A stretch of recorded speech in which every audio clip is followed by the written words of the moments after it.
And welcome, everyone. Oh my God, so excited to be here again with you on the fourth day. I can't believe we've been together for 4 days already in this process of going really deep in ourselves, understanding that we are able to create the possibilities in our life while connecting to ourselves and knowing that we really are the source of creation. I'm gonna mute someone that is perfect. Great. So I want to start by introducing my first speaker here. Today I have all the masculine energy. The theme of today was becoming the source of creation. That's what we talked about today. And the meditation was very powerful into connecting with that part of ourselves that really wants to create so many amazing things in our lives. And sometimes we're the only ones that don't allow ourselves to create that reality. So I want to start by introducing my first speaker. I met Michael in Egypt, and he had so much wisdom to share there. And I just felt so activated when he just shared all the techniques and all his story. Activated, exactly. You're going to see his shirt is that. And I'm going to pin him here, and I'm going to share a little bit of who is Michael Dash, right? He's the best-selling author of Chasing the High, transformational retreat host and creator at Live Life Activated, like his shirt, partner in the men's movement, Men of Means, personal development coach, recovering addict, and philanthropist. After a 6-year lawsuit with a former business partner, he sold his recruiting company of 11 years in 2018 and began his journey of transformation. And he's going to share a little more about him, but without anything else to say from here, welcome, Michael Dash.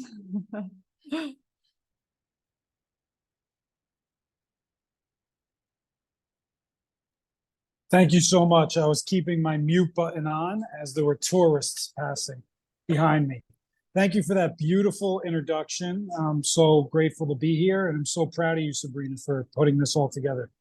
Thank you, Michael. I appreciate you being here so much. I'm so grateful. And I wanted to ask you a little bit of, if you want to add a little bit more about your story about I just said. Where to start? Yeah, so like many people I come across, I was born into a system that kind of dictated that I go to school, go to college, get my degree, get a job, get a promotion,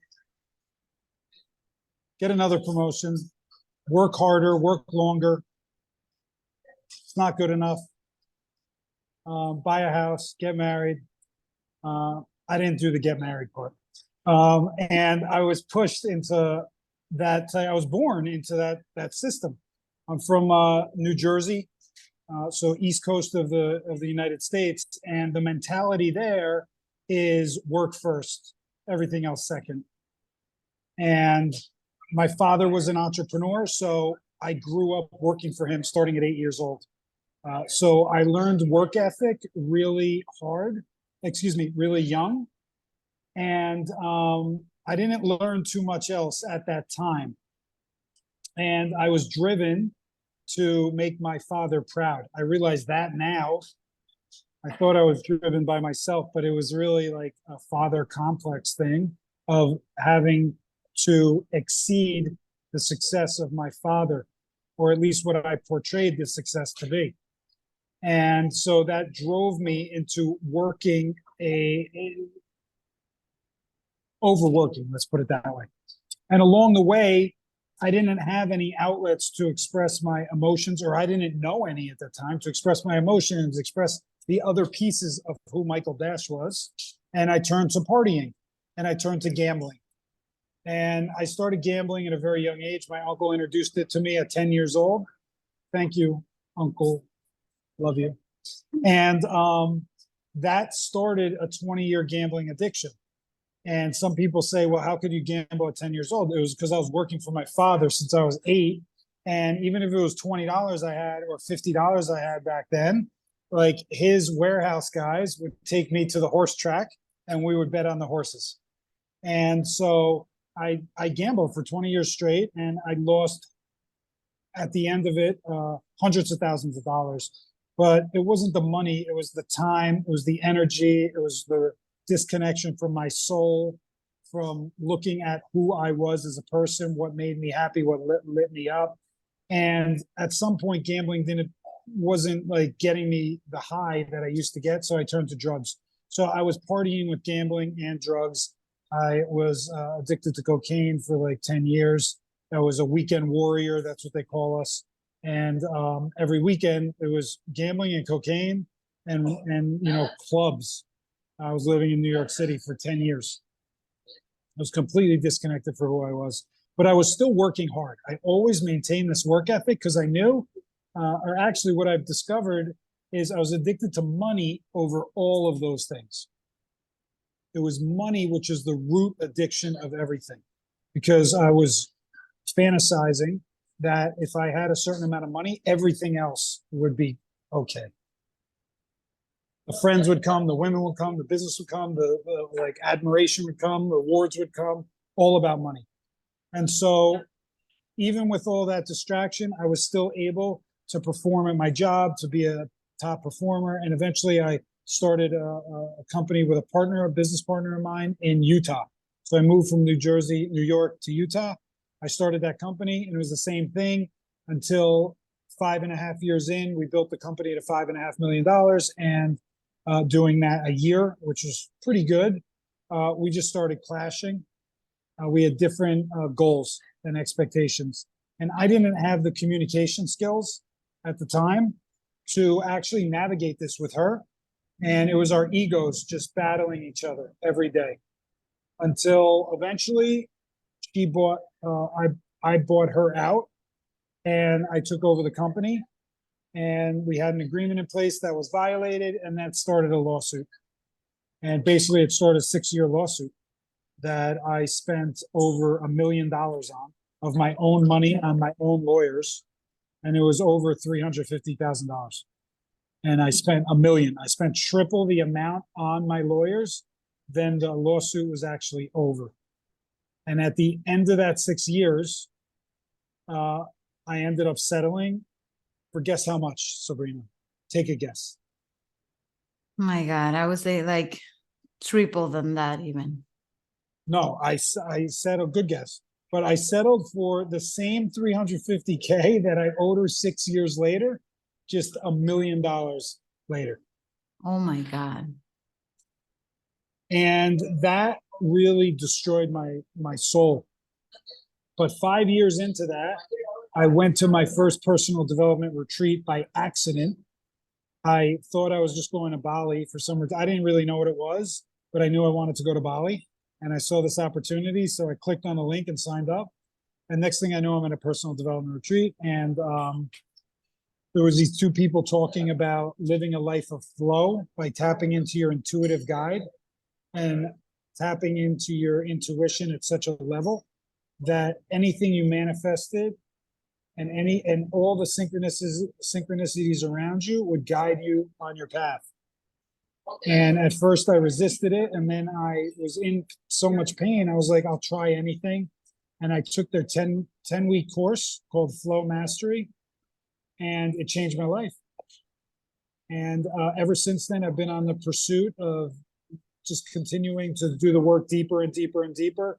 And I've gone to over 20 retreats, and I started leading my own retreats. After 15 of them, I'm like, all right, I learned the best of the best from everyone. Now I'm going to put my ideas in it and take some of theirs and create my own Live Life Activated retreats, focused on entrepreneurs and aligning our physical, mental, emotional, and spiritual practice.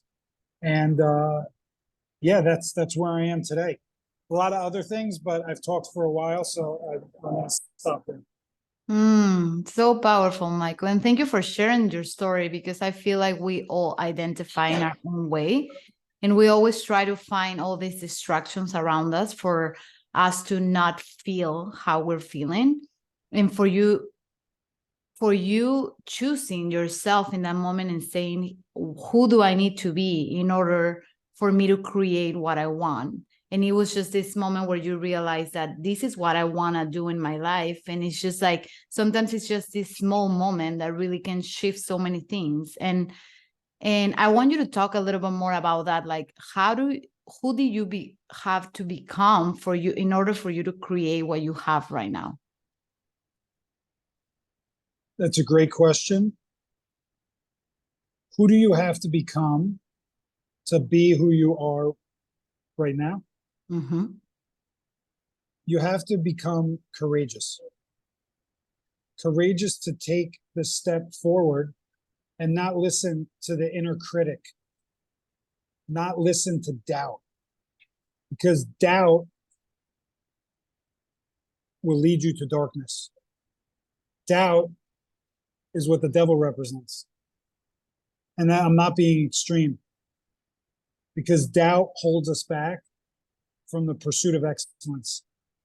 And so we have to be courageous and step into whatever it is we want to do, despite all the negative feedback we hear from everybody else, and slowly chip away by surrounding ourselves by a support system that cheers us on and doesn't tell us we can't do something, but tells us that we can.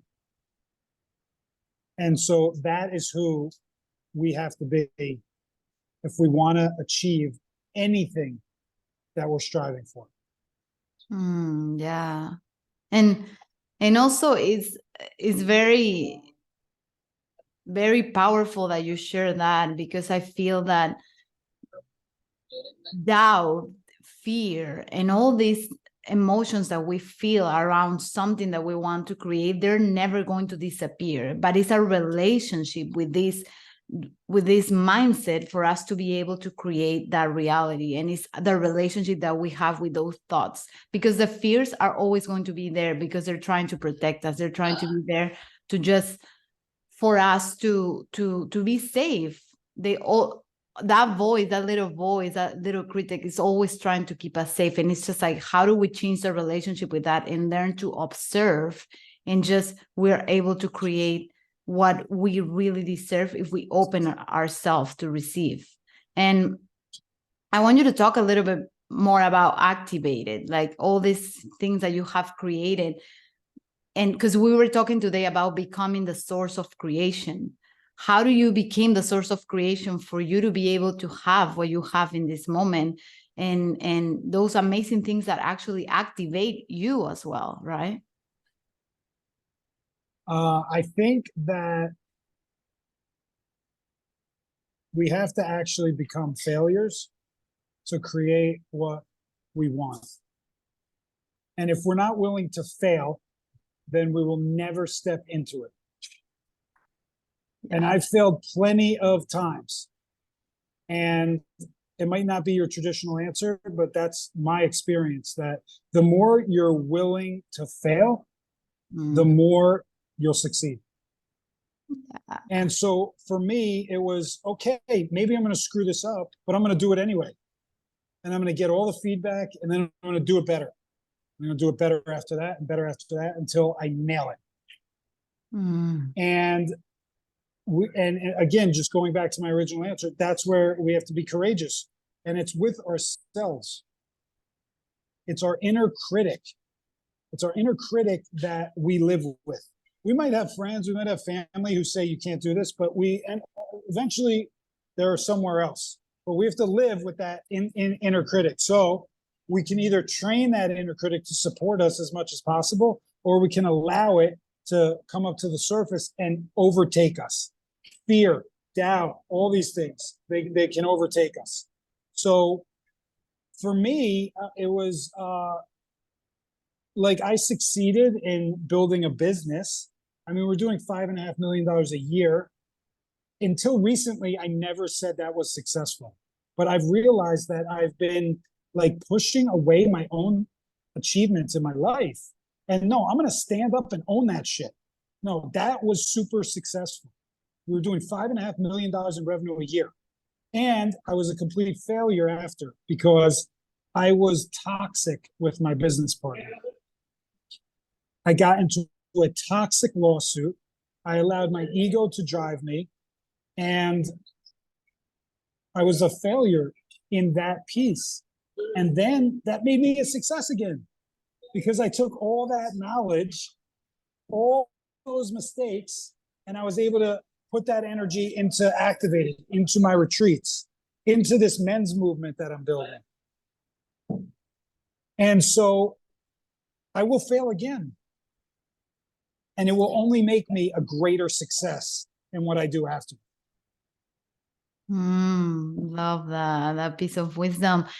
Being consistent and learning from that is the hardest thing, right? Because you keep like you're falling again, you have to get up again, fall again, and you have to get up again and keep going in this process where you actually feel that there's nowhere else to go. But that's the wisdom itself, the piece of feeling so defeated. And this is just learning and a reminder for me as well, right? During all this process of creation, it's almost like you are failing every day because sometimes we choose not to see the things that are around us and that are already happening because we're so attached to an expectation that probably doesn't even exist, right? But it's like, okay, I'm not reaching this, but oh, what about all the things that I'm creating in this moment? I forget to see that because all I want to get is this piece that maybe doesn't even exist. Yeah. And also, we talked today about becoming the source of creation, right? Because we create our own reality. And I know that we've heard this so many times, but you coming from this path where you were addicted, right? We all have some certain kind of addiction. How do you think your relationship with yourself changed after creating where you are now, comparing with what it was before when you were addicted to these substances? I started to love myself. Mm. That's what changed. I was disconnected from loving myself. I could love somebody else, but I was disconnected from loving myself because I never gave myself a chance to love myself because I was always picking apart everything I wasn't doing instead of acknowledging what I was doing. And when that happened, then I realized I am, excuse the language, I'm a fucking amazing human being. Yes, you are. And when you can fully step into that, then nobody can knock you off course.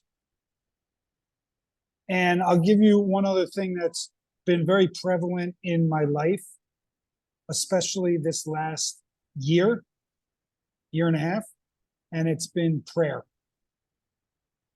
I was born in the Jewish religion. I didn't really connect to it. I was sent to some Hebrew school, learning some language. I didn't know what it meant, just so I could have a party. I connected to the party, but I didn't connect to the rest of it.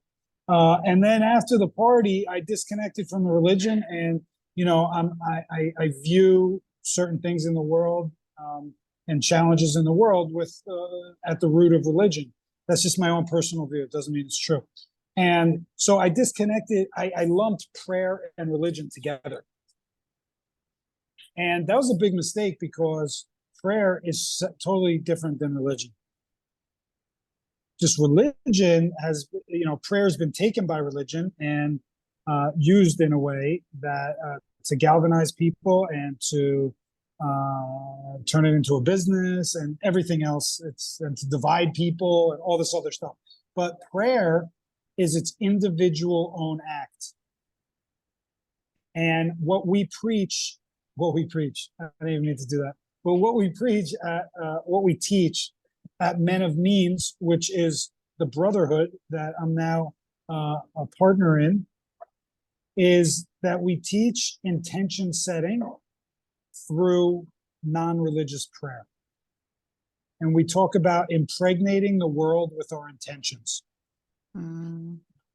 And when you are able to pray every day by setting intentions to God, then nothing can knock you off that path. And that's my form of affirmations, is prayer, intention setting through prayer. And it's been super, super powerful. And the fact that I'm speaking these words is like my old self would be laughing at me uncontrollably also. And now I'm being asked, I was asked last night, I was actually called last night, will you come to this other men's group to lead us in prayer?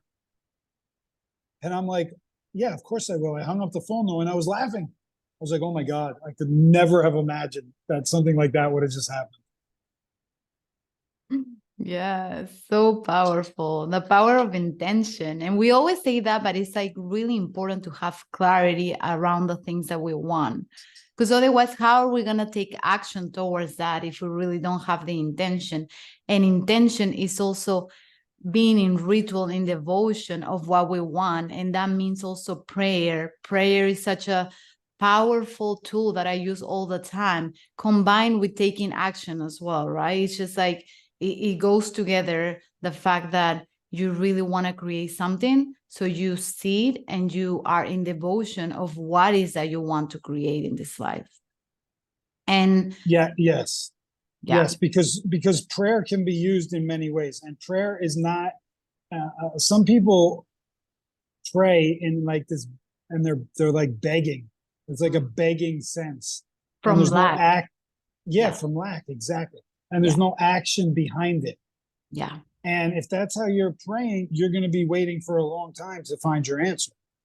Yeah. But when you pray with intention and action behind it, then you can start to see the small miracles all around you. Because there are miracles all around us. We just have to open our eyes and see it. Yeah. Oh, such a reminder for me too. It's like I love that every single session for me is also a reminder for me, and just like this community of all these people that are supporting me here in this event. You, Michael, even you're in Tulum. I know sometimes it's hard to find Wi-Fi, and the fact that you're here and just like showing up for me, it means the whole world. And before we wrap up, I want to ask you, like, how can people connect with you? I'm going to share your Instagram link here for them to connect with you, but how are other ways that they can connect with you? First I'll tell you, I'm on a 30-day social media cleanse. So if you reach out to me, I won't respond till I'm done with this cleanse. The other way is self-promotion is the best way, right? Here's my book, Chasing the High. Yeah. It's on Amazon and it's on Audible. I read it on Audible. Super fun. It's an entrepreneur's mindset through addiction, lawsuits, and my journey to the edge. And it's a good book, I promise. And the other ways is, I'm on LinkedIn, LinkedIn and Instagram, and those are the two main ways to reach me. And the Live Life Activated Retreat, you can find information about that on my webpage, which is michaelg-.com.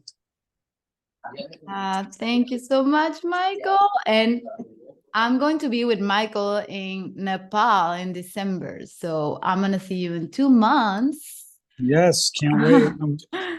Can't wait. Can't wait anybody for that. Anybody want to come to Nepal with us? Let us know. Please let us know, because you can come with us, and just it's such a powerful community. So if you have questions about that, you can also reach out, because we are traveling gypsy. Yeah, I love traveling. Thank you so much, Michael. Thank you. So much love and gratitude. So much. Okay, perfect. Now, oh my God, that was so amazing, huh? Michael is so incredible. That's why I wanted to have him here. He definitely, his energy is activated. Like you feel like you're activating your whole body when he's talking. And just like, tell me more, because it's more about that transmission than than what he's actually saying, which is also important, but it's just like the energy that he represents is amazing. So, and my next speaker, wow, I love Miro. He's my brother. We've been together in Fiji. We've been together in Egypt. We were together in Tulum. And now we're going to be together in Greece because we just travel around the world together, because that's how we create. And that's how I create in my life as well, by traveling and learning from different cultures. He's an amazing human. He has had a really, really inspiring journey, really. And you can learn so much from him because he's been through very strong challenges and still he has created something amazing. He's a founder of Manifest X. It's 1,000 and more members strong community for high-performing conscious entrepreneurs who turn their wildest business dreams into reality. Yeah, that's who he is. Educator at heart, Miro is a certified energy healing teacher, success and meditation coach, manifestation advisor, and intuitive business strategist for transformational leaders across the globe. When I read, my accent gets stronger for some reason. But without anything else to say, I'm so excited to introduce you to Miro, and he's going to add a little more about his story because there's a lot to say about that. So welcome, my brother. Yay. Thank you for having me, Sabrina. What a blessing to be here. Thank you all for showing up. Emmy, Swati, Efon, and all the other people who are here now and from the future. I always love how we time travel when we're partaking in these things. That was amazing, by the way. Michael Dash is just a brother. I love that guy. Follow him to the moon and back. That's my brother. He's incredible. But yes, we are here. Let's go. Yes, let's go. Let's go. Oh my God. So excited to have you. And yeah, Michael, so they know each other as well. And it's just, it happened that they were together on the same day. We didn't even plan them for them to be together. That's the magic of this event. A lot of things are happening in real time. And Miro, is there anything else that you want to share about I your want to say Yeah. something real quick. I have to say this about the magic of this event. Like I get to acknowledge the magic of this event. Not only to share the stage with my brother Michael Dash, but literally, you know, that music that you played right in the beginning of the dance song that we started with? Yes. That was the same song. I was playing it right before I came in here. It was like the song continues. Are you kidding me? This is amazing. Oh my God. So I yeah. So magic That's is incredible. yeah, magic is in progress. So over to you. You're asking a question. Emmy saying that you have an adorable accent, and yes, right? Amazing accent. Two people with accents right now. Thank you. Let's embrace that. Oh, that was for me. we both. Both of us. So Well, Miro, share a little bit more about your story, about what I just shared. What piece of wisdom you can share right now that you feel called to say. Yeah. So there's really really two powerful stories that it's my mission to share with the world. And this is my origin story, right? How I became who I am today. And then there's this other awakening journey. And I will give you just a sneak peek about what my OG story is, and you know how I got here from the streets of Germany. I was at 17 years old, you know. I grew up in a fatherless home. My father is black, right? African American. My mom's white. I grew up in rural Germany in a fatherless home. So I didn't know my dad growing up. I always wondered where I belong, because I'm just like, you know, I'm mixed, you know, light skin, so no big deal. But in Germany, like rural Germany, it was a distinct difference that I was looking different. I had a big fro too, if you believe it or not. But I was dealing with a lot of racism, and there was a lot of violence too. And I always wondered, where do I belong? Because I felt like nobody looked like me, nobody was like me, and never felt like I belonged anywhere. And I find that a lot of us in our spiritual awakening journey can relate to that. And so, it was during that time from 11 years old to 17 that I was into substance abuse, drugs, violence. I was trying to be a gangster really badly. I was looking up to Snoop Dogg and Tupac Shakur. But I was more like, I was too friendly to be a gangster. I was more like Deepak Shakur, so it didn't work. It didn't work out for me very well. I had a near-death experience. I moved to Hamburg City, which is like the Chicago of Germany. And at 17 years old, I had a group of 8 gang members basically kick in my door, beat me up. I had a black eye and a broken nose, and they pushed me at the edge of a balcony. And they essentially forced me to sell cocaine for them, or else they were going to kill me. And I grew up with my mom being a psychologist and a healer, and so that was just against all my values. Something I knew I would never do. So I had to draw a line in the sand and say enough is enough, and choose out of that life. And there's a pivotal moment, and I think that's a big lesson that I have for everyone here. I call it the elevator moment. And the elevator moment was the moment where I'm in my bed, 17 years old, and they took all my stash and all my cash, and I was broke, black eye, broken nose, broken door, scared to death. And I felt so hopeless. And I remember being so alone. And in that moment, when the elevator come up, because the door was still broken, it would go ding, and I'm like, they're coming back to kill me, and this time for sure. And it was such a deep place of desperation that I found the fuel to really transform my life. And I decided, it was a single, simple decision. I decided that I was not going to live my life this way anymore. And I decided that I'm not just going to get out of it, survive, but I was going to thrive. I was going to follow my dreams. I was going to really go for it, to do the things that I've always wanted to do, even though people told me I can't, that I'm not good enough, that it's not possible. I just decided that was going to happen. I was going to do it no matter what, because my back was against the wall. I wasn't going to go back there anywhere. The only way was up and forward, and I was going to make the most out of it. So that was the power that a decision has.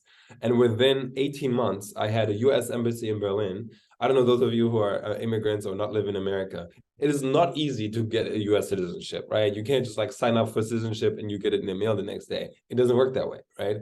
I always thought that 6 billion people would rather be in America than, where they are. And I thought that it would be as impossible to get the citizenship as going to Pluto, right? Like, it's not very feasible to go there right now. But literally, as soon as I decided, I got into this flow of this universe, and I got the support that I needed, and learned these lessons I'm sharing with you. I had the head of the US embassy in Berlin use her discretionary power to grant me birthright citizenship. So she acknowledged that I'd always been an American, and that there was a place that I belonged. Like, what? And that never happens, right? And so then I had a billionaire philanthropist invest in me over $25,000, which felt like $25 million at the time, for me to get a university degree and pursue the life in America. And then I had the scholarship, the citizenship, and then the relationship. I had my first ever mentor. I literally called from a payphone, and this is like the magic, right? You ever call somebody, like, think about it, but somebody may call. It was something like that. I'm literally my second ever call with the payphone, my broken accent. It was way worse than it is today. And the person I'm talking to is Brad Grabs, the founder of the Learning Club. And he's like, so you want to come to America and you don't yet have citizenship, but you're working on it. You just left a gang and you're looking to like trade your time and your work to volunteer in exchange for housing and food. I'm like, yeah, that's exactly what I'm going to do. And he's like, that's crazy. And I thought he's going to hang up on me. But he said, no, that's crazy, because I already booked a flight to Hamburg, Germany in 2 weeks from now. And I'll be in your hometown. And we'll meet, because I just actually visited a volunteer who just did the exact same thing. And I was like, what? Amazing. And so I met him in my hometown in Hamburg, and he showed me pictures of the kids that he was working with, not only the homeless men, but also the inner city school program, because he was mugged at gunpoint. That's the type of person he was. He was mugged at gunpoint by teenagers. And instead of calling the police and pressing charges, he started an after-school program to get the kids off the street. That was the guy. He said he was going to come down and mentor me. He showed me the pictures and said, these kids need male role models, and I could be a male role model. And I was like, what? And just this idea that all pain that I went through and everything that I learned, I could pass it on to another kid, to another person, to another human, that they don't have to experience that. They don't have to do it alone, and that they know that there's another way. I was like, I'm in, like, let's go. Let's go, stranger from America. I'm coming, So that's what I ended up doing. And all these things came together. And I learned that this elevator Moments are everywhere, whether you want to manifest your citizenship or the relationships or the mentorships that you're looking for, right? The elevator moments are everywhere and they're moment to moment. And you don't have to wait for the cosmic 2x4, for the universe to scream at you, to say, hey, you're not in alignment with your path. You're not going the right way. You don't have to wait for those moments. When we listen, practice deep listening and get clear on what's in alignment with our values, we can actually make those choices. And it's right here and it's available. As simple as, you know what, that's what I want. I'm choosing that. That's who I am. That's what I'm going to be. And that's as simple as choosing a new path. So that's my story and I'm sticking to it. I love that. I've heard that story before and it always captivates me because I feel like it's so powerful. And I feel like that's the reason why you are so good at creating things in your life, because every time you set your mind to do something, you do it. And that's the power of who you are. And that's the power that we all are. But with you, I just feel this amazing connection with all the energy of the things that you really want. And I want you to share a little bit of advice on that. How do you connect with that when you're in the middle of a struggle? Mm-hmm. Love that question. So during that time, I didn't know at the time, I couldn't connect the dots when I was in it. I knew something was happening, it was bigger than me. But looking back, I could connect the dots and I actually decoded everything, made it a simple process that I call the Clarity is King code. And the Clarity is King code has 3 steps. It's clarity creates reality. And that's to write it down. You can write this down. I always say this over and over again, clarity creates reality. If you find yourself in a rut and you're in a place where, holy shit, I can't go back there, I know I have to change my life. It is actually that clarity that's the first step, to acknowledge and accept, okay, cool, here's what's not working, what I'm no longer available for. And it is a blessing. The way we recognize the gift in it is by saying, cool, here's very clear what I don't want. What is the opposite of that? If I had a magic wand and this area of my life is transformed, what would that look like?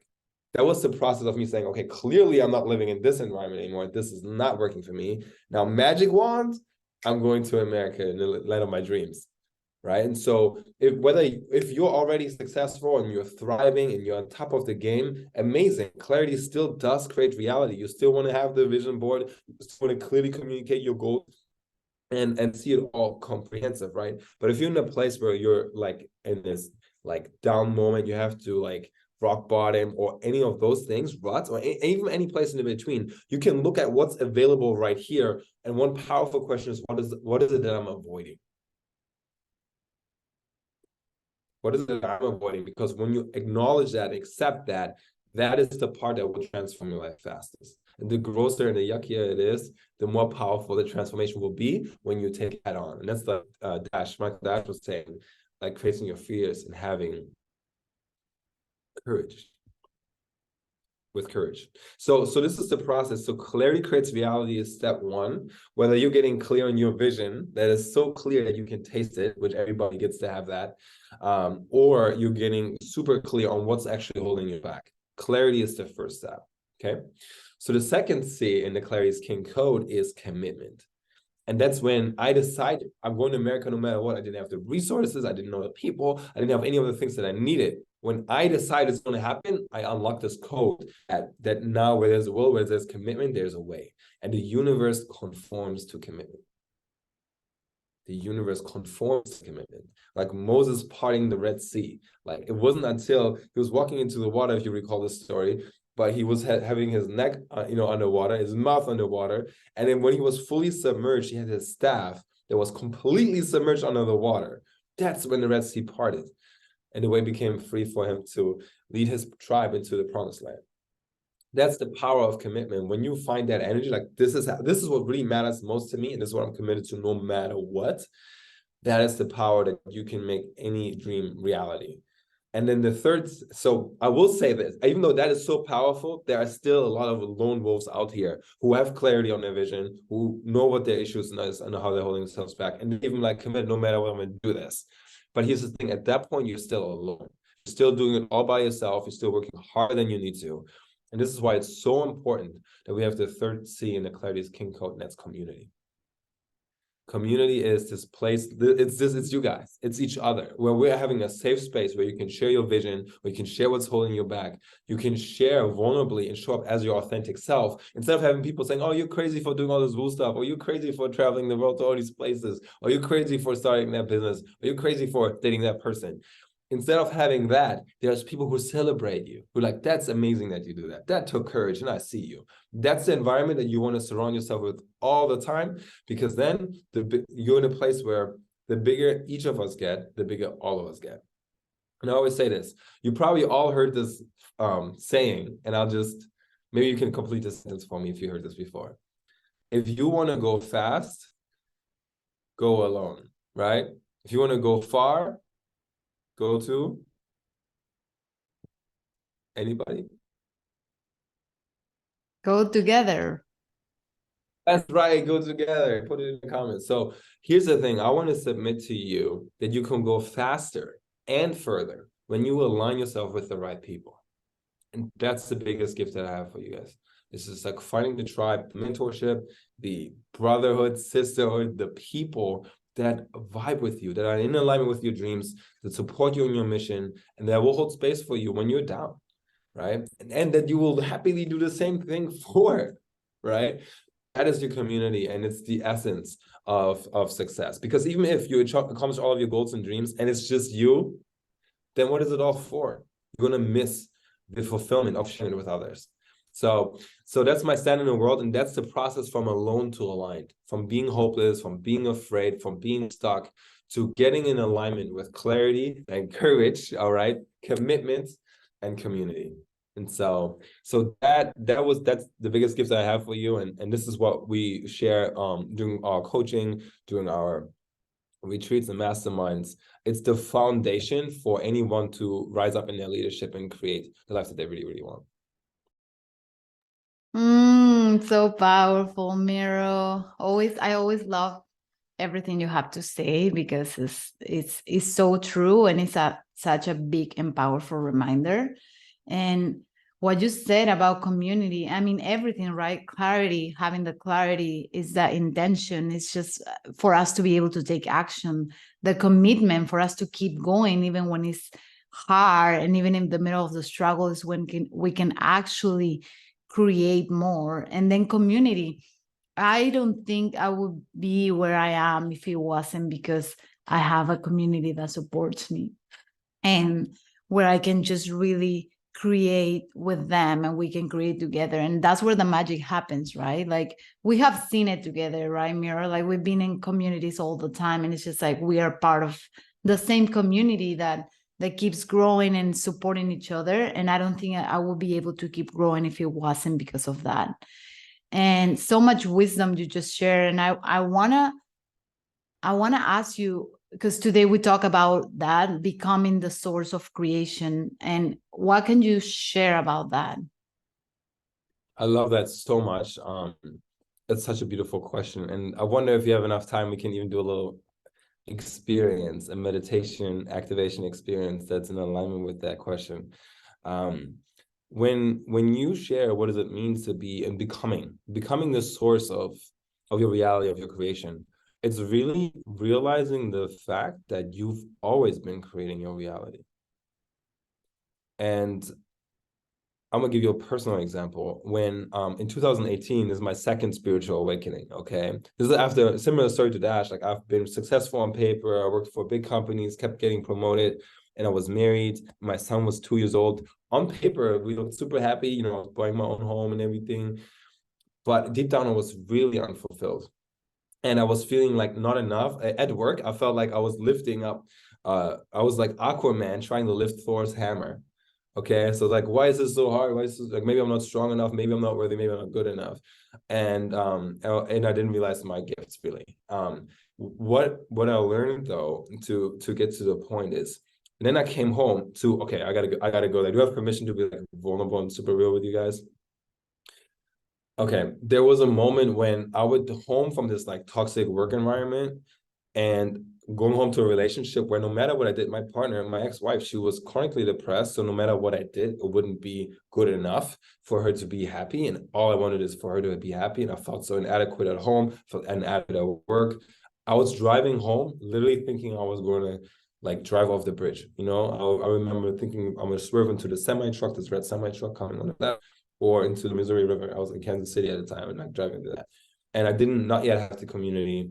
I did not yet have really realized everything I needed at that point, right? Because I had forgotten, I hadn't remembered.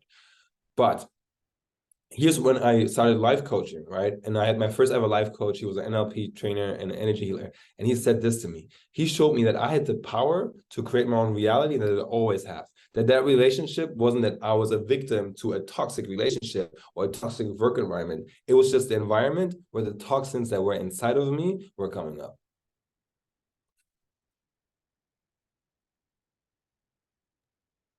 When I'm triggered, okay, I'm gonna make this really practical for you guys. When you're triggered, you're having a conversation, they say something and it hurts. It's because there's something that was already there before they even said anything. Otherwise, it'll roll right off, right? Somebody called you a clown, you're like, I'm not a clown, it doesn't mean anything to me. But if that really means something to you and they call you a clown, you're like, holy shit, that fucking hurts. Like, damn you. Well, why is that? Where does that really come from? And to bring this super like tangible, and that's why I do all this belief work and energy healing, theta healing. I did like everything, primal screaming, ayahuasca, like all the modalities that you can use to like transform yourself from the inside out, belief change. Here's the most practical example. If you have twins, right, and they go to a classroom, it's Jimmy and Johnny, okay? And Jimmy raises his hands in like third grade, and he answers the question to the teacher, and he has the wrong answer, and everybody laughs. Jimmy goes, oh my God, everybody's laughing. I must be stupid. And he makes up a story that he's stupid. But then Johnny, same situation, raises his hands, answers the question, and everybody laughs because it was the wrong answer. He's like, look, everyone's laughing. I must be a funny guy. Ha! I'm a funny guy, right? So both twins have completely trajectory of the different trajectory of their life. Jimmy continuously to confirm that I'm stupid and I'm not enough. Everywhere he looks, he's going to see more evidence and proof of that. Meanwhile, Jimmy over here, he's like, I'm a funny guy. I make people laugh. It's great. People love me, right? Totally different life. But here's the thing. Who decided? Who decided that one is stupid and that was funny? I decided. And that's what it truly means to be the creator of your reality. When the things that are in your way, when you realize, cool, I designed them. I made it up. I didn't intentionally created it, but I sure did. I didn't mean to. Maybe it's, look, there's also social programming from your parents and all these other things that we inherit. And we didn't choose that, right? But in a way we did. And it's now up to us from a point of responsibility to say, cool, I didn't come up, like, I didn't want all of this garbage to be in my DNA and into my belief system, but it's up to me to transform it. And when I do, now I know everyone's better off. That's it. So that's what it really means to be source for me, because it goes both ways. When I'm showing up and I'm living my best life, I look at my clients and the people, my family, my community, they're doing their thing too. But I'm being consistent with my workouts and I'm crushing it, I'm challenging myself, I see other people around me winning as well. And that's what it means to be really source. Yeah, so powerful. And I love everything that you just shared. I think we lost you for a second, but we never, the amazing part of all this, that when the internet connection not working that well, is that we never lost your voice. So the transmission was there the whole time. So that was the perfect moment, because we still got everything you said, and it was so powerful. And I don't know who else feels so incredibly like also activated after these two speakers, who feels that transmission so strongly, because I feel like it's so important to connect with that through people and through the things that they share, because your story matters, everyone's story matters, and everyone's always going to get so much inspiration from everyone. Thank you so much, Swati. Yeah, they're both incredible. And Mir, is there anything else that you want to share with all of us after everything that you have shared so far? Yes. To be laser, to bring it full circle with the whole depression and suicide story, the good news is right now, I was able to manifest the love of my life, which many of you met, and that's Nicole. She was a speaker here. And, I just want to say that having manifested her into my life is, to me, it's proof that manifestation works and God is real.